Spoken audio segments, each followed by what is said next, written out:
안녕하세요. 책데이트 시간입니다. 오늘 소개해드릴 책은 나는 뉴욕에서 당당하게 사는 법을 배웠다라는 책입니다. 에리카 지음, 정경아 옮김, 미호이에서 나온 책입니다. 타인의 행복을 흉내내지 않고 꿈을 향해 걷는 법을 재미있게 들려주고 있는 책인데요. 뉴욕에서 꿈을 실현하기 위해 열심히 살아가는 여성 기업가가 당당하고 아름답게 살아가는 비법을 들려주고 있습니다. 누구나 당당한 모습으로 아름답게 보이고 싶지만 현실에 맞서다 보면 때로는 작아지는 자신의 모습에 비참할 때도 있는데요. 누구나 따라할 수 있는 당당하고 아름답게 사는 법 몇 가지를 알려드리도록 하겠습니다. 1. 스크랩북으로 꿈을 마음에 새긴다. 자신을 감동시킨 수많은 것들을 눈에 보이는 형태로 만들어 두는 것인데요. 잡지에서 세련된 옷차림을 하고 있는 연예인 사진을 오려서 붙여두거나 가슴을 올린 사진과 글을 노트에 스크랩하는 것입니다.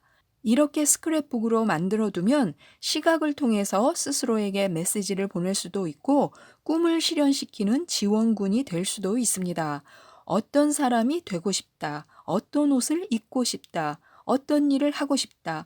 어떤 인생을 살고 싶다 등 이루고 싶은 꿈이나 계획이 있으면 그런 소망과 관련된 사진이나 글귀를 한 권의 노트에 붙이거나 적어서 가끔씩 이 스크랩북을 열어보는 것입니다.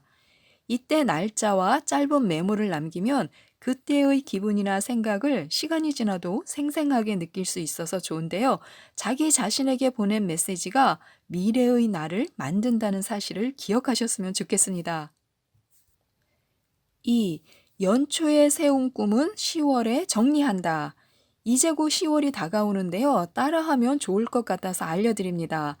저자는 매년 10월이 되면 마지막 남은 3개월에 대한 꿈의 정리를 시작합니다. 도중에 그만둔 일, 손도 대지 못한 일, 연초에는 생각하지도 못했던 새로 늘어난 꿈, 남은 3개월 동안 이루어야 할 꿈 등을 다이어리에 적습니다. 적으면서 계획의 벽이 너무 높다 싶으면 달성 가능한 수준으로 끌어내리기도 하는데요. 이렇게 하는 것은 마지막 남은 3개월 동안 해냈다 하는 기쁨과 성취감을 느끼고 의욕을 높이기 위해서입니다. 꿈을 포기하거나 좌절하지 않고 실현하는 힘이 되는데요. 좋은 방법 같아서 저도 따라해 보려고 합니다. 새롭게 늘어난 꿈, 가보고 싶은 곳, 먹고 싶은 것, 이루고 싶은 것, 보고 싶은 영화 등 작은 꿈을 적는 습관이 생기면 더 많은 꿈을 이룰 수 있습니다. 3. 스타일을 결정짓는 식후 습관. 중요한 것은 먹지 않는 것이 아니라 먹으면 반드시 걷는 습관입니다. 식후에 하는 행동의 차이가 스타일이 좋은 미인을 가르는 경계선이 된다고 하는데요. 걷고 또 걷는 것입니다. 먹고 나면 반드시 이 걷는 습관을 들이는 것이 중요한데요.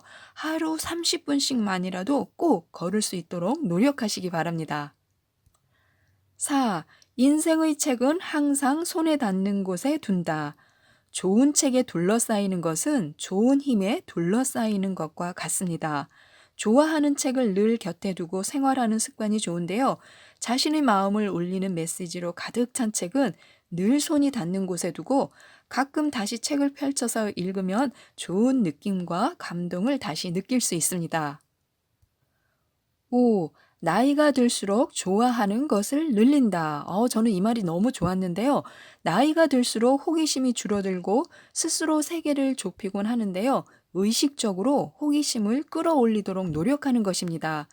그냥 두면 지루한 하루하루를 보내게 되기 때문에 좋아하는 것, 취미나 즐길 거리를 자꾸자꾸 늘려야 합니다. 혼자서도 할 수 있는 취미를 갖고 있으면 기분이 울적하거나 짜증나는 일이 생겨도 누군가에게 위로받지 않고도 스스로 자신을 일으켜 세울 수 있기 때문인데요. 산책을 하거나 새로운 것을 배우거나 예쁜 노트와 필기구로 무언가를 쓰거나 그림을 그리거나 자수를 놓거나 좋아하는 것을 늘려갈수록 인생도 풍요롭고 즐겁게 변화합니다. 좋아하는 것을 늘리라는 말이 참 마음에 와 닿았습니다. 6. 할 수 있을 때까지 할 수 있는 것처럼 행동한다. 인생이 내 뜻대로 흘러가지 않을 때도 많잖아요. 생각지도 못한 곳에서 큰 행운이 오기도 하고요. 오르락 내리락 하는 것이 인생인데요. 할 수 있다는 자신감이 없으면 마음이 약해지기도 하고 기분이 가라앉아서 자꾸만 부정적인 감정에 휩싸이게 됩니다. 자신을 끌어올려서 더욱더 긍정적인 마음으로 자신감을 갖고 움직일 필요가 있습니다. 잘하지 못해도 할 수 있을 때까지 할 수 있는 것처럼 한다. 자신감이 없어도 자신감이 붙을 때까지 자신감을 갖고 한다. 포기하지 말고 한다. 무슨 일이 있어도 긍정적으로 한다. 7. 하루에 하나씩 지식을 넓힌다. 일상생활에서 접하는 모르는 정보 하나를 골라서 어떤 의미일지 알아보는 것입니다. 이 작은 행동이 지식을 넓혀서 교양 있고 색다른 화제를 지닌 사람으로 만들어 주는데요. 모르는 것을 알게 될수록 자신의 세계가 넓어지고 새로운 자극이 됩니다. 평소 접해보지 않은 것, 모르는 것에 흥미를 갖는다면 자기 성장으로 연결될 수도 있기에 하루에 한 가지씩 모르는 것을 골라서 알아가는 것입니다. 너무 멋지지 않나요? 이상 간략하게 말씀드렸는데요. 당당하고 아름답게 살기 위해서는 자신만의 개성을 존중하면서 작은 행복에 감사해 하면서 인생을 긍정적으로 볼 줄 아는 자세가 필요한 것 같습니다. 바쁜 가운데서도 마음의 여유를 갖는 시간을 즐길 줄도 알고 타인을 존중하면서 자신의 가치를 높이기 위해 노력하는 멋진 모습을 갖고 있다면 다시 만나서 대화를 나누고 싶은 사람으로 느껴지지 않을까 싶습니다. 새로운 모습의 자신으로 변화하고 싶은 분들에게 많은 도움이 될 책이기 때문에 한번 꼭 읽어보셨으면 좋겠습니다. 이상 책데이트였습니다. 감사합니다.